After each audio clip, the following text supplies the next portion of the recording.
Oh man, I just got the news. I was talking to my boy MC Omicron, and he was hitting me with some new math about the after party and some drum and bass events coming up and shit. And he's like, "Yo, like how strict the security?" And I'm like, "Security? You're looking at it, dude. Like, what are you thinking, bro? You have another person come from another country? I'm like, it's not gonna be an issue, but I try to keep it, more girls than dudes. That's what I could say, you know. And as long as everybody's coming and is legit, like no weirdos. You know what I'm saying? He's like, oh, all right, bet. And I'm like, all right. So what's the deal? Who you got something special in mind? And he's like, nah, gee, I've been I've been on the Instagrams, on my Instagrams. Just like a fucking drug service. We make Instagrams. And he's like, nah, it's not like that. He's like, no, it's Instagram. So when I seen this dude, his name is fucking what was it like Toy, Toyota Banana Toyota or some shit like that? No, I'm sorry, it's not Banana Toyota. It's Nishiyama Yoda. No, Nishiyama Tomoyoshi. He's this big time Japanese billionaire. And he started some type of Japanese McDonald's. And he's considered, you know, the divine wind in Japan, or some cuckoo garbage like that. And I was like, nah, G, I'm not trying to have no weirdo billionaires who got ripped off by that dude who smuggled himself out in a sardine can or whatever. It was in the news a couple years ago. Anyway, I was like, I don't want to talk to Yoshi and Yoda and all these other weirdos. And I'm like, why are you even mentioning these people, bro? Like I'm already getting a bad vibe, yo. And he's like, yeah, dude, he's like the Ray Kroc of Japan. The dude's like a Japanese wrestler. He just hops the world from country to country. If you can find yourself in his entourage, then like you could like it's basically like you have like instant credit like wherever he's at as long as you stay close enough by him. And I was like, that sounds like a very unusual mission, man. I'm not that type of dude. I got work to do and shit. And if I was you, I would stay away from people like that. And I was like, what would be like? I know it's not really like the dude Ray Kroc because that dude died at McDonald's. Like he gave his life to McDonald's. He sacrificed himself for McDonald's. And this dude is like comes off like he's some type of like debutante, a dilettante, or like he's how do you call it? Like like he's like he's not really about nothing. He's just kind of walking through life, just being a scumbag and paying for girls and just paying for everything. He don't really make no art. He's just a copycat dude. And I'm like, nah. So he ain't like the dead Ray Kroc. He ain't like nobody. He's like, oh, my boy is like, yo, is what about that dude Elon Musk? And I was like, maybe he's like Elon Musk, but mind you, Elon Musk, his dad is a guaranteed full blown pedophile. Even though everyone got mind control to forget about that, here's hoping. Just check BBC. His dad definitely got arrested in South Africa for being a pedophile. And I'm not saying that Elon Musk is a pedophile. Oh wait, yes I am, because he has like 40 kids. I think like half of them have disappeared by now. He prefers if they're boys, I think, so he can tap the back of their heads for a little bit of that adrenal juice.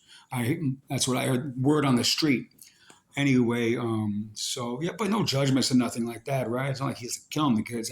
He probably is killing the kids, but hey, you know, we'll have to check how many child coffins have been ordered off eBay this week. The other thing I was going to say is that I was like, oh, I heard that Musk is going to be like the next president, and he's what's called a primitive Christian. That's how he describes himself. I'm like, primitive Christian? You lying motherfucker. You were fucking drug addict, fucked up dude, sucking on the back of little boys' heads. All right? That's part A. B, your religion's called B4L. That means you're a bitch for life. That's what you claim. That's what you need. That's your base. That's like when you come out of fucking deep AI hypnosis or whatever type of voodoo you do to yourself. You're like, that's your grounding fucking mantra. And also that you're a fake white boy because you're from the land of apartheid. And the only people I like from South Africa is fucking D Antwoord, and you look like a fucking like your head looks like it's really like Wonder Bread that like rather than sliced, it's like all like one giant piece and molded into your face. In other words, you are a horrible looking like Hitler clone or whatever the fuck you are. And I know your secret religion, not really Illuminati, but it's called B4L. In other words, you claim bitch for life. That's the beginning and end of it for you. So maybe you could have a play date with Nishiyama Tomoyoshi. You guys could discuss like being international fucking bitches for life. That sure would be some shit to get hip to, And then you could have little robots at the fucking Japanese McDonald's, the Japanese yakinikus, the Gyu-Kaku. Let me tell you, this place is a fucking nightmare. Every single table has an open grill. So they say it's a good place to bring kids. Yeah, except kids like to put their hands in things. And I guarantee you, if you put your hand in one of these 900-degree Japanese grills, okay, you're going to fucking lose your hand, especially if you're a kid. All right. But don't listen to me. If you really want to check my theory, I dare you, go into one. It's entirely overpriced, and they make the entire fucking staff scream at the top of their lungs every time a new customer comes in. And they go, "Okyaksama no guanai desu, irashaimase konnichiwa." I'm like, you out of your effing mind? I'm here to talk business or to be on a date, not to hear you talk Japanese Nazi voodoo at me. Like, can everyone just calm down? It's my birthday. Or, maybe it's America's birthday. Just everyone take it easy. But, these people are about that life, bro. It's scary, dude. And they got these damn Gyu-Kakus everywhere now. So I figured it's only natural. Elon Musk is like, yeah, I'll throw down with these people. These are my people.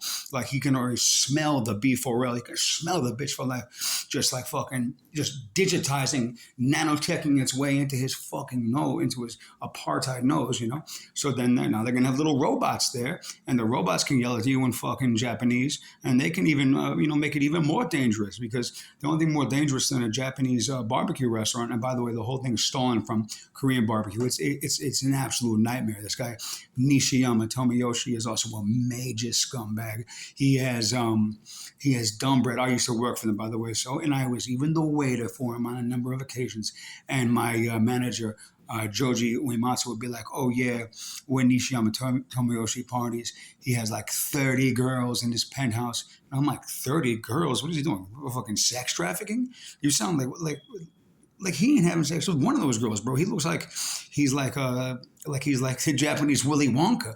You know what I mean? Like, he's a fucking weirdo, bro. If you look this dude up, you're gonna see like a very shiny faced Japanese dude. It looks like he's like constantly like running away, like in that Castle of Cagliostro anime from a long time ago. But this shit is going down. These billionaires are about, they got a new religion. The Illuminati shit is for the birds, for the birdzo. The new shit that they claim. Number one stunner, Elon the Dung fucking Mizusk, bringing it back from South Africa, from his father's fucking fake emerald mines. And it's called, if you're missing your daddy because he's a pedophile, don't worry, because that means you're a bitch for life too. And that's what these dudes claim. He's got a tattoo and everything, bro. Just try to get into Art Basel and notice how many weirdos are in there, and you'll quickly understand the situation, because these billionaires have got major brain problems. And apparently this dude Elon Musk, when he looks at a little kid's head, it just magically turns into a pina colada, like in the old Looney Tunes, when they would get super hungry and they would see someone who would turn to a hamburger. Apparently Elon Musk sees children's heads, I think they have to be under 6 years old, and then they just turn to pina coladas, because he has to, siphon out the adrenochrome from them. Disturbing world, but hey, welcome to 2026. We're going to change the game. All right, stay tuned for more. Don't forget, your man Nishiyama what's this dude's name? Nishiyama Tomoyoshi, that Japanese bajillionaire, is a guaranteed what you need bitch for life. That's what he claims. Blood in, blood out. That's the game for him. Bitch for life, no matter the country, no matter the time, anytime, anywhere, he's ready to do some weirdo shit. And he's hot, he's hard body into that. Like, he claims that he even has like a Japanese tattoo that translates as, I'm a fucking, I'm like the I'm like the female servant of a fucking of a Ronin samurai or something super duper weird, bro. And never ever go to that horrible fucking restaurant, Gyu-Kaku. It's an absolute waste of time. Believe me, I know. I used to work there. So, oh yeah, they also have small cell nodes in there, aka the things that shoot V2K, illegal biometric harvesting. Yes, that's right. It's going on 24 hours a day at every single Gyu-Kaku yakiniku restaurant in New York City and all around the world. Ladies and gentlemen, Anthony Joseph Ricciardelli reporting live and direct, face-to-face news. New York City got crazy game. Stay tuned for the next episode of Targeted Perp.